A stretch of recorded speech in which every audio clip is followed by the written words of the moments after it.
পয়গম্বর মুসা আলাইহিস সালাম অবাক হয়ে গেলেন, আহারে, যে মহিলা জেনা করেছে, জেনা করার পরে সন্তান জন্ম দিয়েছে, সন্তান জন্ম দেওয়ার পরে সেই নিষ্পাপ মাসুম বাচ্চাটাকে হত্যা করেছে, কত অপরাধ, বড় সে অপরাধ করেছে, এরপরে তাওবা করে আমার কাছে এসেছে। পয়গম্বর মুসা আলাইহিস সালাম অবাক হয়ে বললেন, ও মহিলা, তুমি এই মুহূর্তে আমার সামনে থেকে বের হয়ে যাও, চলে যাও, দূর হয়ে যাও, না জানি কখন জাহান্নামের আগুন এসে তোমাকে সহ আমাদের সবাইকে জ্বালায়া দেয়, আল্লাহর শাস্তি না জানি কখন আমাদেরকে আক্রমণ করে, তুমি আর আমার সামনে থেকে না, তুমি আমার সামনে থেকে চলে যাও। মহিলা চলে গেল, জিবরিল আমিন সাথে সাথে আগমন করলেন, এসে ডাক দিয়ে বললেন, পয়গম্বর মুসা, আপনি যে মহিলাটাকে বের করে দিয়েছেন, ওই মহিলা তো জেনা করেছে, জেনা করার পরে সন্তান জন্ম দিয়েছে, সেই নিষ্পাপ সন্তানকে হত্যা করেছে, এই অপরাধের কারণে আপনি তারে আপনার সামনে থেকে বের করে দিয়েছেন, কিন্তু আপনি জানেন কি, এর চাইতেও জঘন্য অপরাধী আপনার সমাজে বসবাস করতেছে। পয়গম্বর মুসা আলাইহিস সালাম জিবরিল আমিনকে বললেন, ইয়া আখি জিবরাইল, এই মহিলার চাইতে জঘন্য অপরাধী কে?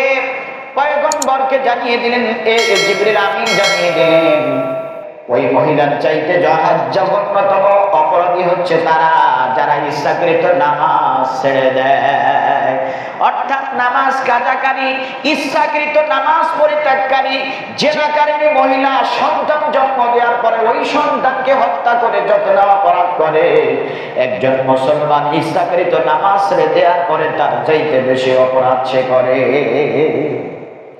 এজন্য ভাইরা আমার, আমাদেরকে ৫ ওয়াক্ত নামাজি হতে হবে, আমাদেরকে প্রকৃত মুসল্লি হতে হবে। আমাদের সমাজে দুই শ্রেণীর মুসল্লি আছে। এক শ্রেণীর মুসল্লি হচ্ছে প্রকৃত মুসল্লি, এরা নামাজ ঠিক মতো আদায় করে, এদের শীত বলেন, গরম বলেন, ঝড় বলেন, বর্ষা বলেন, প্রাকৃতিক দুর্যোগ বলেন, এরা নামাজ কাজা করে না। প্রচন্ড শীত, ঠান্ডায় ও ঠান্ডা পানি দিয়ে ওযু করে, এদের ঈমান ঠান্ডা পানি, এই প্রকৃত মুসল্লির ঈমানের কাছে হেরে যায়। প্রকৃত মুসল্লিরা নামাজ কাজা করে না, যতই কষ্ট হোক, যতই ঠান্ডা গরম, যতই প্রাকৃতিক দুর্যোগ, ঝড় বর্ষা বৃষ্টি যাই হোক না কেন, প্রকৃত মুসল্লিরা কিন্তু নামাজ কাজা করে না। তারা নামাজ না পড়লে, তাদের নামাজের সময় আসলে মনে অস্বস্তি শুরু হয়ে যায়, নামাজ না পড়া পর্যন্ত তারা শান্তি পায় না। আর এক শ্রেণীর মুসল্লি রয়েছে সিজনাল মুসল্লি। সিজনাল মুসল্লিরা সময় সময় নামাজ পড়ে, রমজান মাস আসে তাই নামাজ পড়ে, রমজানের আগেও নামাজের ধারে কাছে নাই, রমজানের পরেও নামাজের ধারে কাছে নাই, এরা হচ্ছে সিজনাল মুসল্লি।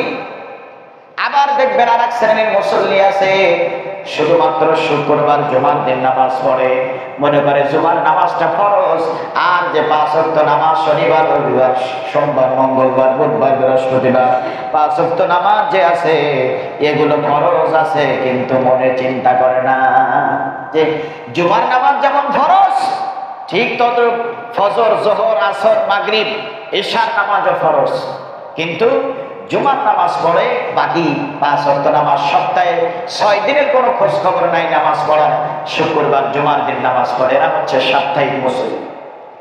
আবার কিছু কিছু আছে, এরা শুক্রবার জুমার দিনেও নামাজ পড়ে না, ঈদুল ফিতর, ঈদুল আজহার ওয়াজিব নামাজ পড়ার জন্য পাগল হয়ে যায়, এরা হচ্ছে বাৎসরিক মুসল্লি।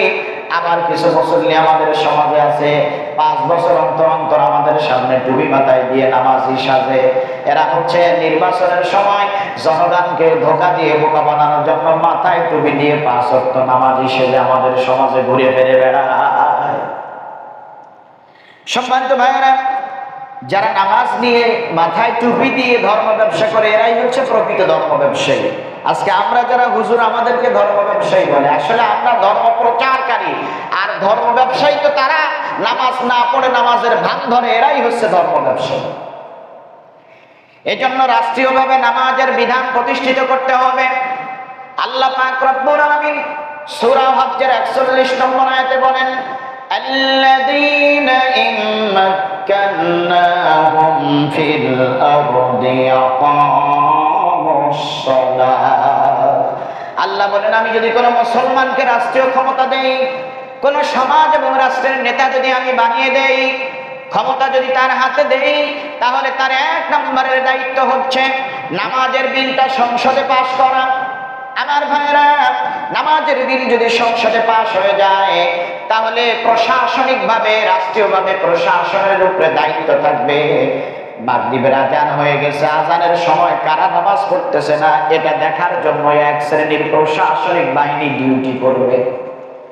এখন বলতে পারেন, প্রশাসনিক বাহিনী যদি নামাজের সময় ডিউটি করে, কারা নামাজ পড়তেছে না এটা যদি তারা দেখে, তাহলে কারা নামাজ পড়বে কখন? প্রশ্ন আছে না নাই? আছে।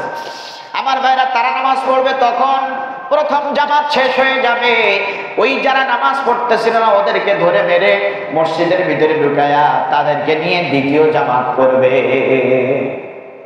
সম্মানিত ভাই, আজকে যদি এভাবে নামাজের বিল রাষ্ট্রীয়ভাবে পাশ করে গোটা দেশের মধ্যে এক ধরনের প্রশাসনিক বাহিনী ফিট করে যে কারা নামাজ আদায় করতেছে না এদেরকে দেখে চিহ্নিত করে শাস্তির ব্যবস্থা করে যদি মসজিদের ভিতরে ঢোকানো হতো, তাহলে দুনিয়ায় মানুষের ভয়ে কিছুদিন নামাজ পড়লে আল্লাহ তাআলা তার অন্তরে আল্লাহর ভয় পয়দা করে দিতেন। কথা বলেন ঠিক না বেঠিক? মাগরিবের আজান হচ্ছে, মসজিদে নামাজ চলতেছে, অনেক মুসলমান চায়ের দোকানে বসে থাকে, অনেক মুসলমান রাস্তার পাশে দাঁড়ায় থাকে, অনেক মুসলমান ক্রেতা সেজে দোকানের ভিতরে দীর্ঘক্ষণ সময় অপেক্ষা করে যাতে করে নামাজের টাইমটা শেষ হয়ে যায়। প্রশাসনিক বাহিনী তাদের ঘাড় ধরে মেরে মসজিদের ভিতরে ঢুকাই দেবে। তারা যদি একবার মার খায়, তাহলে পরবর্তী অক্টে দেখা যাবে তারাই সামনের কাতারে আগে চলে এসেছে। সম্মানিত ভাইয়েরা, এভাবে রাষ্ট্রীয়ভাবে নামাজ প্রতিষ্ঠার জন্য কাজ করতে হবে।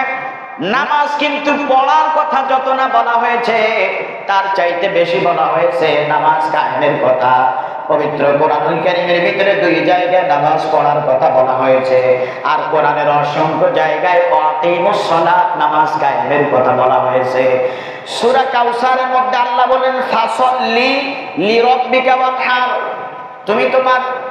তুমি নামাজ আদায় করো, রবের নামে কুরবানি করো। আমার ভাইয়েরা, কিন্তু অন্যান্য জায়গায় নামাজ, অসংখ্য জায়গায় আল্লাহ বলেছেন ওয়াকিমুস সালাত, নামাজ কায়েম করো। নামাজ কায়েম করার অর্থ হচ্ছে যে সমাজে, যে রাষ্ট্রে ইসলাম প্রতিষ্ঠিত নাই, সেই রাষ্ট্রে ব্যক্তিগতভাবে নামাজ প্রতিষ্ঠার জন্য কাজ করতে হবে। কিন্তু সংখ্যাগরিষ্ঠ মুসলমানদের দেশে রাষ্ট্রীয়ভাবে আইন পাশ করে নামাজ প্রতিষ্ঠার জন্য কাজ করতে হবে। এটাই হচ্ছে আল্লাহ পাক রব্বুল আলামিনের নির্দেশনা। সম্মানিত ভাইরা, যদি নামাজ না পড়ার অপরাধে শাস্তি দেওয়া হতো, 3 দিন যদি জেল দেওয়া হতো, 5000 টাকা যদি জরিমানা করা হতো, তাহলে দেখা যেত মসজিদ ভরা মুসল্লি পাওয়া যাইত। কিন্তু সেভাবে রাষ্ট্রীয়ভাবে নামাজ কায়েমের আন্দোলন অব্যাহত না থাকার কারণে আজকে আমরা আমাদের নিজেদের ব্যক্তিগতভাবে মানুষদেরকে নামাজের জন্য আমরা দাওয়াত দেই। আজকে যে সমস্ত মুসলমানরা রমজান নামাজ পড়েছে, এখন নামাজ পড়তেছেন, আপনি নামাজ পড়তে আসতেছেন, আপনি তার জন্য একটু ডাকতে পারেন যে ভাই চলো মসজিদে যাই। যে ব্যক্তি দিঘির ধার ওই মাথা থেকে আসতেছে নামাজ পড়তে, পথে আসার সাথে সাথে 2-5 জন মুসলমানকে, ভাই চলেন একটু নামাজ পড়ে আসে, ইশারা আজান হয়ে গেছে, মাগরিবের নামাজ আগত। এই পাশ দিয়ে যারা স্কুল মোড় থেকে আসবেন তারাও বলবেন যে নামাজের সময় আগত। পরিচিত যারা আছে, আপনি তো তাদের ভালো চান, আপনি তো তাদের মঙ্গল চান, আপনি তাদেরকে নামাজ পড়ার জন্য দাওয়াত দিবেন। এভাবে নামাজের সংখ্যা আমাদেরকে বাড়াতে হবে। সম্মানিত ভাইয়েরা, নামাজ না পড়ার অপরাধে কিন্তু জাহান্নামে যাওয়া লাগবে। জাহান্নামে যাওয়ার 2 নম্বরের কারণ হচ্ছে ওয়ালাম নাকু নুতঈমুল মিসকিন, অসহায় দরিদ্রদেরকে খাদ্য খাবার না দেওয়া অপরাধে জাহান্নামে যাওয়া লাগবে। আপনার প্রতিবেশী কেমন অবস্থায় আছে, এই প্রতিবেশীদেরকে খোঁজ খবর নিতে হবে। আপনার কোন প্রতিবেশী অভুক্ত আছে কিনা সেদিকে খেয়াল রাখতে হবে। অভুক্ত কোন প্রতিবেশীর যদি খোঁজ খবর পেয়ে যান, সাথে সাথে তাকে সাহায্যের ব্যবস্থা করতে হবে। বিশেষ করে ইয়াতীম, অসহায়, দরিদ্র মানুষদেরকে প্রাকৃতিক দুর্যোগের সময়, তাদের অসুস্থতার সময় তাদের খোঁজ খবর নিয়ে তাদের বাড়িতে খাবার পৌঁছায় দিতে হবে। বিশেষ করে আপনি যখন আপনার যাকাতের অর্থ ব্যয় করবেন, আপনার নিকট আত্মীয় কারা আছে, আপনার প্রতিবেশী কারা আছে, তাদেরকে খুঁজে খুঁজে বের করে আপনি তাদের বাড়িতে পৌঁছাই দিবেন। আপনি যে যাকাতের টাকা দিচ্ছেন এটা আপনারে বলা লাগবে না, এটা আপনার মনের নিয়ত আপনি করে রাখবেন। আপনি তার বাড়িতে যেমনি ভাবে আত্মীয়র বাড়িতে হাদিয়া উপহার নিয়ে যায়, আপনিও ঠিক সেই একই কায়দায় তার বাড়িতে যেয়ে দিয়ে আসবেন। তাহলে সেই ব্যক্তিও সন্তুষ্ট হবে। সে আপনি কিসের টাকা দিয়েছেন সে বুঝতে পারবে না, সে তার নিজের সম্মান বজায় রাখবে, বজায় থাকবে। যাকাতের টাকা বলে দিতে হয় এমনটি নিয়ম নয়। অসহায় দরিদ্র যারা আছে তাদেরকে সাহায্য সহযোগিতা করতে হবে নিজেদের সামর্থ্য অনুযায়ী। নিজে খাবেন, নিজে ভালোভাবে বাঁচবেন এটা নয়। ওই যে অসহায় দরিদ্র যারা আছে তাদেরকে খোঁজ খবর নিতে হবে, এতিম যারা আছে তাদেরকে খোঁজ খবর নিতে হবে, তারা ভালোভাবে খাইতে পারতেছে কিনা। এই প্রচন্ড গরমে তাদের বাড়িতে আয়ের উৎস যারা যারা আয় করে তারা তো কত কষ্ট করে আয় করতেছে, কিন্তু অনেকে আছে রোগী, প্রচন্ড রোদ্রে কাজ করতে পারে না, তাদের বাড়িতে খাবার আছে কিনা খোঁজ খবর নিয়ে গোপনে তার বাড়িতে খাবার পৌঁছায় দিতে হবে। এতিম অসহায় দরিদ্র মিসকিনদেরকে সাহায্য সহযোগিতা করতে হবে। অভাবগ্রস্তকে খাদ্য না দান করার অপরাধে কিন্তু জাহান্নামে যাওয়া লাগবে। জাহান্নামে যাওয়ার 3 নম্বর কারণ হচ্ছে ওয়াকুন্না নাখুদু মা'আল খায়িদিন। জাহান্নামীরা বলবে, জাহান্নামে আসার 3 নম্বরের কারণ হচ্ছে আমরা আলোচনাকারীদের সাথে বসে বসে আলোচনা করতাম। আলোচনা যখনই করতাম আলোচনার চাইতে সমালোচনা বেশি হয়। আমার ভাইরা, এক জায়গায় যখন মানুষ বসে তখন সমালোচনা হয় মানুষকে নিয়ে, আর এই সমালোচনা করতে যায় 2টা বেশি বড় অপরাধ হয়ে যায়। 1 নাম্বার গীবত হয়, 2 নাম্বার বুহতান হয়। আমার ভাইরা, এই গীবত এখন সামাজিক ব্যাধিতে পরিণত হয়েছে। মানুষ মানুষকে নিয়ে এত পরিমাণে চিন্তা করে, মানুষ মানুষের দোষ এত পরিমাণে খোঁজে, মানুষ মানুষের দোষ এত পরিমাণে পরিচার করে যে নিজের দিকে খেয়াল থাকে না। সম্মানিত ভাইরা, আমরা এতেকাফে ছিলাম, এতেকাফে আমাদের সুব্রতা স্যার বলতেছিলেন এখন মানুষের ভিতরে, কিছু মানুষের ভিতরে এরকম চিন্তাধারা যে আমি যায় করে পার হবানি, কিন্তু ওই ব্যক্তি পার হবে কিভাবে, মানে পরকালে আমি যে করে হোক পার হয়ে যাব, কিন্তু ওই ব্যক্তি পার হবে কিভাবে। মানে মানুষকে নিয়ে চিন্তা, অপরকে নিয়ে সমালোচনা, অপরকে নিয়ে বেশি চিন্তা, নিজের চিন্তা কম, যে আমি তো যে কোনো ভাবে, মানে নিজের ব্যাপারে নিজে উকিল হয়ে যায়। আমার ভাইয়েরা, এইভাবে সমালোচনা করলে সমালোচনা করলে 2টা অপরাধ হয়। 1 নাম্বার হচ্ছে গীবত হয়ে যায়, 2 নাম্বার বুহতান হয়ে যায়। হযরত আবু হুরায়রা রাদিয়াল্লাহু তাআলা আনহু থেকে বর্ণিত, নবী করিম সাল্লাল্লাহু আলাইহি ওয়াসাল্লাম সাহাবীদেরকে বলেন, ও সাহাবীরা, গীবত কাকে বলে তোমরা কি জানো? আল্লাহর নবীর সাহাবীরা বললেন, আল্লাহ এবং তার রাসূলই ভালো জানেন। নবীজি যখন সাহাবীদের কাছে কোনো প্রশ্ন করতেন, সাহাবীরা ওই একই বাক্য উচ্চারণ করতেন যে আল্লাহ এবং তার রাসূলই ভালো জানেন।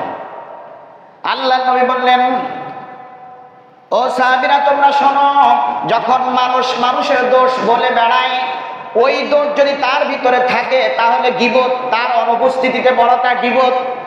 আর যদি ওই দোষটা তার ভিতরে না পাওয়া যায় তাহলে ওটা হচ্ছে বুহতান, গীবতের চাইতেও জঘন্য অপরাধ। আপনার দোষ আছে কিন্তু আপনি উপস্থিত নেই, আপনার বিনা উপস্থিতিতে আমি বলতেছি আর একজনের সাথে আপনার দোষ বর্ণনা করতেছি, এটা হচ্ছে কি গীবত। আর আপনার ভিতরে ওই দোষটা নাই, তারপরেও আমি আরেকজনের বলতেছি হ্যাঁ ওই ব্যক্তি এই অপরাধে অপরাধী, এটা গীবত নয়, এটা হচ্ছে বুহতান, এটা হচ্ছে তার চাইতেও জঘন্য মারাত্মক অপরাধ। গীবতের সম্পর্কে আল্লাহর হাবিব সাল্লাল্লাহু আলাইহি ওয়াসাল্লাম জানিয়েছেন, আল গীবাতু আশাদ্দু মিনাজ জিনা। গীবত হচ্ছে জেনার চাইতে কঠিন মারাত্মক। আমার ভাইয়েরা, জেনার চাইতে কঠিন মারাত্মক বলার কারণ হচ্ছে কোন ব্যক্তি যদি জেনা করে যৌবনের তাড়নায় পড়ে, ওই ব্যক্তি যদি আল্লাহর কাছে মাপ চায়, আল্লাহ পাক রব্বুল আলামিন তাকে ক্ষমা করে দিতে পারেন। কারণ অনেক জেনাকারী মহিলা পুরুষকে আল্লাহ পাক রব্বুল আলামিন মাফ করে দিবেন। জেনাকারিনী মহিলাকে মাফ করে দিয়েছেন, রাসূলের হাদিসের মধ্যে আমরা পেয়েছি। আল্লাহ রাসূল বলেন, আল গীবাতু আশাদ্দু মিনাজ জিনা, জিনার চাইতে মারাত্মক গুনাহ হচ্ছে গীবত করা। কারণ জেনা করলে আল্লাহর কাছে তাও জেনা করে আল্লাহর কাছে তাওবা করলে আল্লাহ পাক রব্বুল আলামিন তাওবা কবুলের মাধ্যমে জেনার গুনাহ মাফ করে দিবেন। কিন্তু যদি গীবত হয়ে যায়, যার আপনি গীবত করেছেন ওই ব্যক্তি মাফ না করা পর্যন্ত আল্লাহ আপনাকে মাফ করবে না। আবার গীবত কয়েক জায়গায় জায়েজ রয়েছে, কয়েক জায়গায় জায়েজ রয়েছে। সমাজের নেতা, সে অপরাধ করে বেড়াচ্ছে, অপরাধের প্রশ্রয় দিচ্ছে, আপনি মানুষের সাথে তার অপরাধগুলো বর্ণনা করে মানুষ যেন আগামীতে তারা আর নেতা না বানায়, এভাবে কথা বলাটা। আমি মসজিদের ইমাম, আমি যদি অপরাধ করি গোপনে প্রকাশ্যে, আমাকে আপনারা সংশোধন করার চেষ্টা করবেন। আপনারা নিজে বললেন কিন্তু আমি সংশোধন হলাম না, আমি সেই অপরাধ করতেছি, তখন আপনি কি করবেন? আরো মুসল্লিদের সাথে আমার অপরাধগুলো বলবেন, বলে যাতে করে আমার ইমামতি আর না থাকে সেই ব্যবস্থা করবেন। তখন এটা এই গীবতটা কি জায়েজ আছে, কারণ আপনি আমাকে সংশোধনের জন্য বলেছেন, আমি সংশোধন হয়নি বরঞ্চ সেই অপরাধ আবার বুক ফুলিয়ে করে বেড়াচ্ছি, তখন আপনি আমাকে নিয়ে সমালোচনা করতে পারেন, এটা তখন এই গীবত জায়েজ আছে। এরকম ভাবে 6 জায়গায় গীবত জায়েজ আছে, তাছাড়া আর কোনো জায়গায় গীবত জায়েজ নাই। গীবত মারাত্মক ব্যাধিতে পরিণত হয়েছে, এজন্য মানুষকে নিয়ে সমালোচনা বাদ দিতে হবে। মানুষের দোষ বলতে বলতে এমন ভাবে বলা হয় যে সেই দোষের পাশেও সে যায়নি, সেটা বলা হয়ে যাচ্ছে, তখন গীবতও হয়ে যাচ্ছে, সাথে সাথে বহতানও হয়ে যাচ্ছে, দুইটা অপরাধ কিন্তু একসাথে হয়ে যাচ্ছে। এজন্য আমার ভাইয়েরা, আমি বলছিলাম গীবত হচ্ছে জেনার চাইতে মারাত্মক। জেনা করলে আল্লাহ তাওবা করার কারণে মাফ করে দিবেন, কিন্তু গীবত করার পরে তাওবা করলে কিন্তু মাফ হবে না। আপনি যাকে নিয়ে গীবত করেছেন তার কাছে মাফ না চাওয়া পর্যন্ত, সে মাফ না করা পর্যন্ত আল্লাহ মাফ করবেন না। এজন্য কাউকে যদি গীবত করে থাকেন তো ওই কি করতে হবে? তার অপরাধের জন্য আল্লাহর কাছে ক্ষমা চাইতে হবে। আর গীবত করলে সবচাইতে বড় ব্যাপার হচ্ছে গীবত করার কারণে যে নেক আমল আমাদের থাকে আল্লাহ তাআলা সেই নেক আমলগুলো মুছে দেন। এজন্য সমালোচনা বাদ দিয়ে, গীবত বাদ দিয়ে আমাদেরকে ভালো পথে ফিরে আসতে হবে, সমালোচনা বাদ দিতে হবে। সম্মানিত ভাইরা আমার, রাসূল সাল্লাল্লাহু আলাইহি ওয়াসাল্লামের সাহাবী হযরত আনাস বিন মালিক রাদিয়াল্লাহু তাআলা তিনি হাদিস বর্ণনা করেছেন। তিনি বলেন, আমরা একদিন রাসূলের সাথে বসা ছিলাম, আল্লাহ নবী আমাদেরকে বললেন, এখনই একজন বেহেশতি লোক তোমাদের সামনে আগমন করবে, এখনই তোমাদের সামনে একজন জান্নাতি ব্যক্তি আগমন করবে। সাহাবীরা অধীর আগ্রহে বসে আছেন।